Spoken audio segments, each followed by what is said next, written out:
লাগাতার বৃষ্টি। বিশ্বকর্মা পুজোর আগে শিল্প তালুকে প্রতিমা শিল্পীরা চিন্তায়। 17 সেপ্টেম্বর বিশ্বকর্মা পুজো। প্যান্ডেল প্রতিমা তৈরির কাজ শেষ করার জন্য হাতে খুব একটা সময় নেই। এর মধ্যে আবার বাদ সাধছে আবহাওয়া। মেঘলা আকাশ, যখন তখন বৃষ্টি নেমে যাচ্ছে।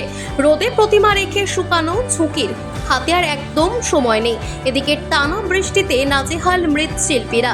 বিক্ষিপ্ত হলেও দফায় দফায় এমন বৃষ্টি নামছে, মুহূর্তে জল থই থই কুমোরপাড়া। সেপ্টেম্বর মাস পড়ল মানেই প্রতিমা তৈরির ব্যস্ততা তুঙ্গে কুমোরপাড়ায়। সে রাজ্যের যে প্রান্তেই হোক না কেন।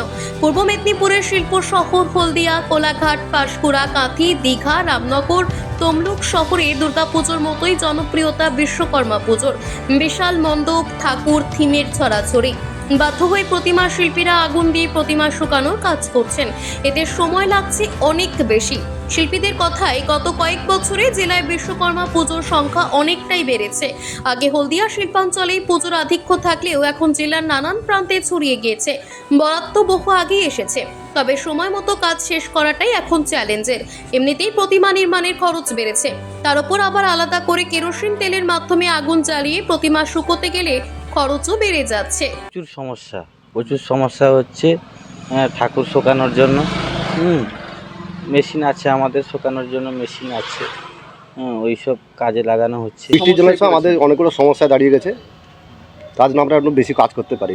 আর হাতে গোনা কয়েকটা দিন বাকি, ব্যস্ততা মাত্র ব্যস্ততা খুবই, আমরা খুব ব্যস্ত আছি। দিনরাত কাজ হচ্ছে।